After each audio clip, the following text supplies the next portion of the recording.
You have more in common with all those people that didn't vote the way you voted than some billionaire elite that's influencing media narratives.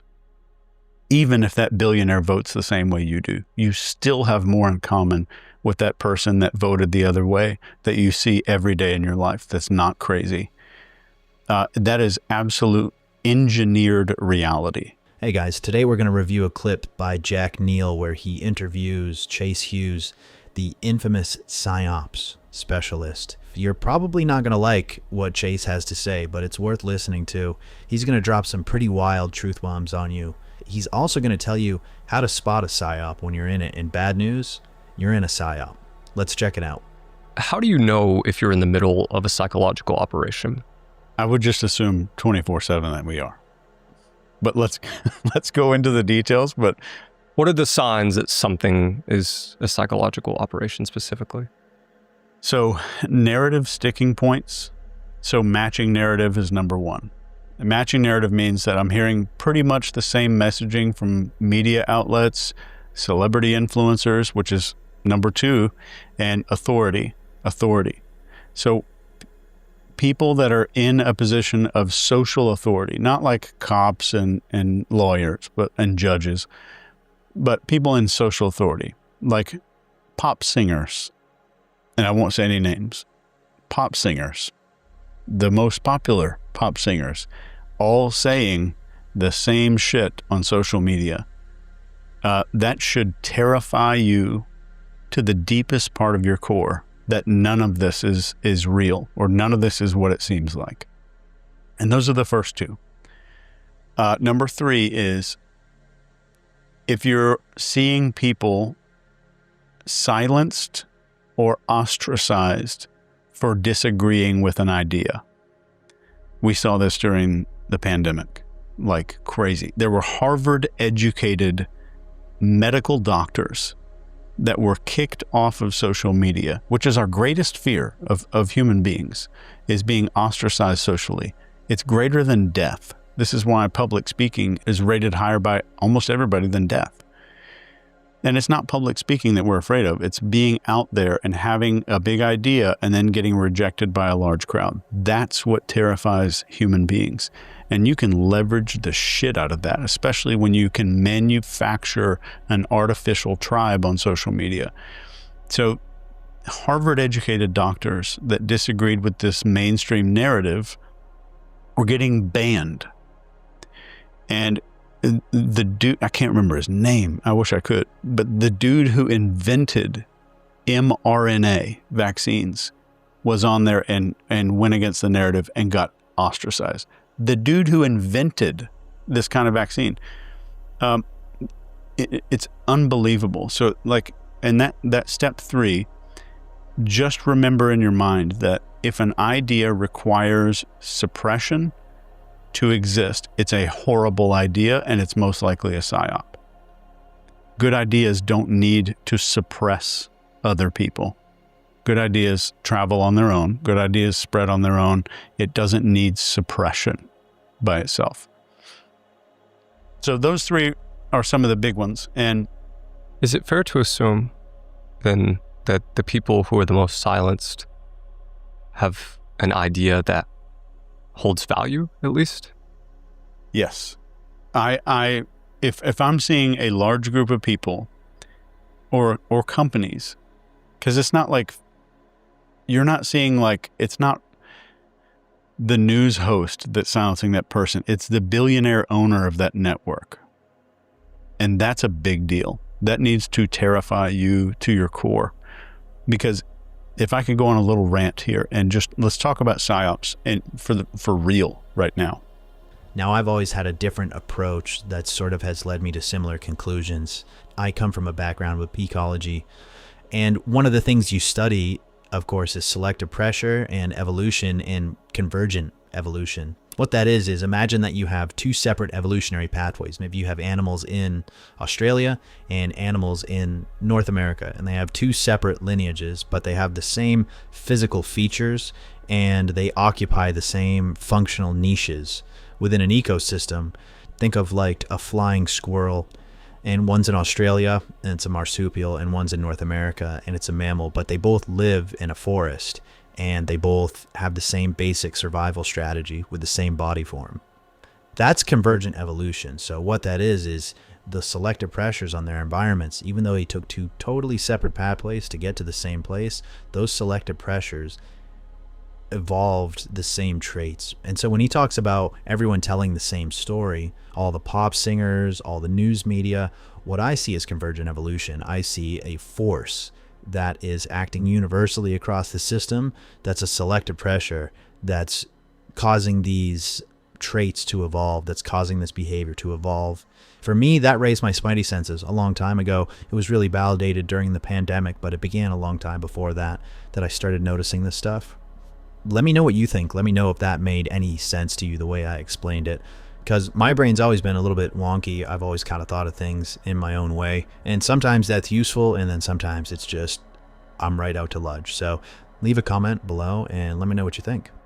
But at the end of the day, if you're on social media, I want everybody to know that there's a 90% chance that this stuff that we're seeing around the world is not some giant agenda that's scheduled out in some dark room with dudes smoking cigars and writing all this stuff out and planning it out.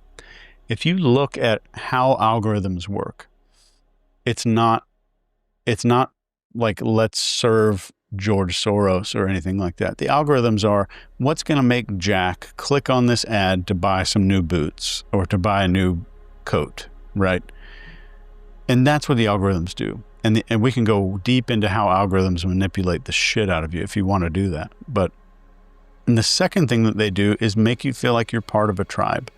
No matter what, if you have some dipshit weird beliefs, they're gonna put you in with all of your buddies that think like you do. But at the end of the day, if you're on the left, you're being shown the stupidest dumbasses on the right that could possibly exist. But what the way that you're shown it so often on repeat, you have no other choice in your mind unless you're deliberately seeking out competing media narratives. You have no other choice in your mind but to think all of these people are insane. All of them are absolute idiots. I don't know how this is possible. And if you're on the right and you scroll through your feed, if you're on X or Instagram, doesn't matter. You scroll through your feed and you're going to see the absolute dipshit morons on the left. And they're going to show you the most crazy psycho people possible over and over and over and over again until you say, this is the left. Not these are people on the left or this is the right. Not just these are a couple of people. Because if you think to the time that, where did we go yesterday? We went, we didn't go into Walmart. But if you walk into a Walmart, you're going to see people that voted in a way that you didn't vote. And they're not breaking shit. They're not screaming. They're not psycho. And they probably want the same things that you do. You have more in common with these people than you think. You're going to go see somebody on the right if you're on the left, or somebody on the left if you're on the right. They want to feed their kids. They want to pay lower taxes. They want to feel safe in their own home. They want to chill. They want to come home at the end of the day and put their feet up and have some time off. They want to have time with their family. I want everybody to know, I've studied PSYOPs for a very, very long time. I train PSYOPs. And you have more in common with all those people that didn't vote the way you voted than some billionaire elite that's influencing media narratives. Even if that billionaire votes the same way you do, you still have more in common with that person that voted the other way that you see every day in your life that's not crazy. That is absolute engineered reality. And I have a checklist of how to tell if you're living in an engineered reality that you can, if you do show notes, then somebody can click it in the, the description. You can download it right now. And the guy from the Y-Files, AJ Gentile, just did a whole show on this, the engineered reality system. And I'm not sitting here trying to say, oh, you need to love your neighbor, you need to love people, and that'd be great. Yeah. I'm just saying that the hatred that people are feeling for the other side is engineered. It is not real. And it's very difficult for people to admit that I have been manipulated. And I can tell you, as the psyops dude, the mind control guy, whatever you want to call it, I am as vulnerable as everyone else. I don't have some you don't get a vaccine. If you learn a certain amount, you don't get immune to manipulation. This watch I'm wearing came from an Instagram ad. So I'm not immune to any of this stuff. And the moment that you think, oh, not me, I'm not immune to that, you become the most vulnerable person in the room. It's like you're going into Best Buy and you get a laptop and you're like, oh no, I don't want any of that antivirus software. I don't get viruses on my computers. You become vulnerable because you think you are invulnerable. So realizing that all of us can be manipulated, and then coming to terms, it's very difficult to do, to say I've been lied to, I've been manipulated. And the biggest thing that people need to say is this isn't me. This isn't me. This is an engineered reality version of me.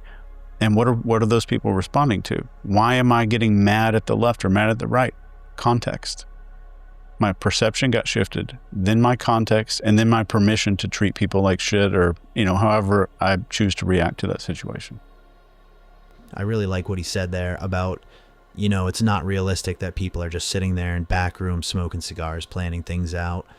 Because I think actually it is realistic that people are doing that, but he's still right. That's not how the reality of the world unfolds. Because no matter what, there's always entropy, there's always disorder. So you can plan things out as much as you want, but the best laid plans of mice and men oft go awry. It brings me back, I guess, on a final note, to just the idea of ecology. The way things wind up working out are just survivability and selective pressure. And so you can plan things out as much as you want, but unless you actually execute your plans with tools that are robust and redundant, it's unlikely that any secret nefarious plan you kind of work out, no matter how powerful you are, is really going to come to fruition. That's not to say that the people at the top don't understand the principles I just described and aren't wholeheartedly embracing them, but I like the nuance that he brought to the table here with that, and I agree with it. If you enjoyed this analysis, if you liked the clip, please hit the like button, leave a comment, and help me grow the channel.